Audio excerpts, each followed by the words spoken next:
Hello every one. ഇതുവരേക്കും സംസാരിക്കാത്ത ഒരു വിഷയമാണ് ഞാൻ ഇന്ന് സംസാരിക്കുന്നത് കേട്ടോ. ഹസ്ബൻഡും വൈഫും തമ്മിൽ നല്ല സ്നേഹമുള്ള സമയത്ത് ഹസ്ബൻഡിന് ഒരു ബിസിനസ് ഇടാനോ അല്ലെങ്കിൽ എന്തെങ്കിലും സ്ഥാപനം തുടങ്ങാനോ ഭാര്യയോടൊരു സഹായം ചോദിക്കുന്നു, അല്ലെങ്കിൽ ഭാര്യയുടെ വീട്ടുകാരോടൊരു സഹായം ചോദിക്കുന്നു.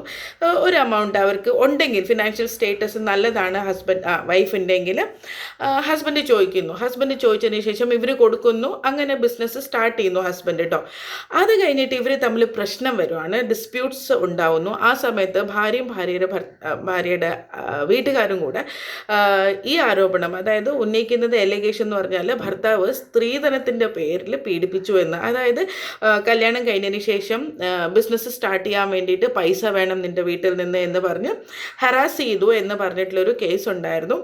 അപ്പോൾ ഇവിടെ നിങ്ങൾക്ക് പറഞ്ഞു തരാൻ ആഗ്രഹിക്കുന്നത്, ഇങ്ങനൊരു ജഡ്ജ്മെൻറ്റ് ഓൾറെഡി ആന്ധ്രാപ്രദേശിലെ ഹൈക്കോർട്ട് ഓൾറെഡി പറഞ്ഞു വെച്ചിട്ടുണ്ട്. എന്താണെന്ന് വെച്ചാൽ ഇതുപോലെ ഒരു ഹസ്ബൻഡോ വൈഫിൻ്റെ വീട്ടുകാരോടോ വൈഫിനോടോ ഒരു ഫിനാൻഷ്യൽ ഹെൽപ്പ് ചോദിക്കുവാണ് to set up business. Okay, അതിനെ സ്ത്രീധനമായിട്ട് കണക്ക് കൂട്ടാൻ പറ്റില്ല എന്നുള്ളതാണ്. അപ്പോൾ ഇതൊരു ഭാര്യയുടെ വീട്ടുകാരും അവർ ഫിനാൻഷ്യലി സ്റ്റേബിൾ ആണെങ്കിൽ ഭർത്താവിന്, അതായത് മരുമകന് ചെയ്യുന്ന ഒരു സഹായമാണ്.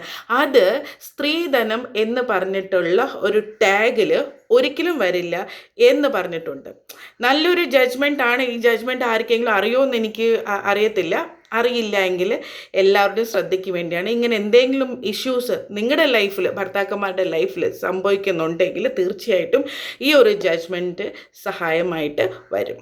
Okay, I will come with the next legal update very soon. Bye.